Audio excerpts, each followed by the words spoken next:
একটু বৃষ্টি হলে চট্টগ্রামে তৈরি হয় জলাবদ্ধতা। এতে চরম ভোগান্তিতে পড়তে হয় সাধারণ মানুষকে। কয়েকদিনের টানা বর্ষণে তলিয়ে গেছে চট্টগ্রাম নগরীর বেশিরভাগ এলাকা। এই বিষয়ে জানাতে যাচ্ছে সহকর্মী আরিজ আহমেদের কাছে। আরিজ, চট্টগ্রাম নগরীর জলাবদ্ধতার কি চিত্র দেখছেন আপনি?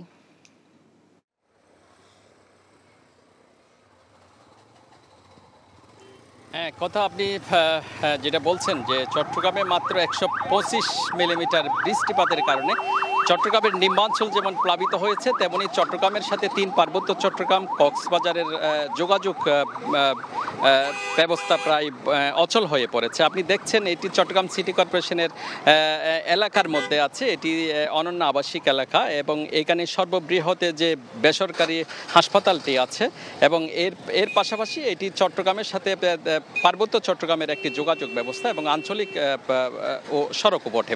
তবে এখানকার একটু বৃষ্টিপাতের কারণে পুরো এলাকা জুড়ে এখানে যানজটের যেমন সৃষ্টি হয়েছে, তেমনি জলজটের সৃষ্টি হয়েছে। এটি এখানকার যারা লোকজন আছে তারা জানায় যে এরকম একবার বৃষ্টিপাত হলে এটি সপ্তাহ ধরে এইভাবে তাদের গতিপথ বন্ধ হয়ে যায়।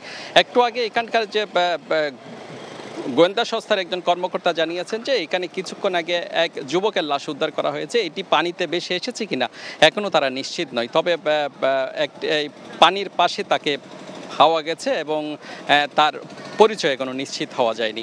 এছাড়া চট্টগ্রামের সাথে বন্ধ আছে পার্বত্য চট্টগ্রাম, নাজিরহাট, ফটিকছড়ি সহ বিভিন্ন এলাকার সড়ক যোগাযোগ ব্যবস্থা।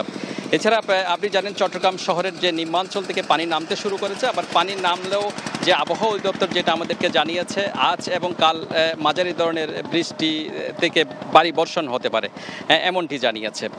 কথা এই ছিল এখানকার সর্বশেষ।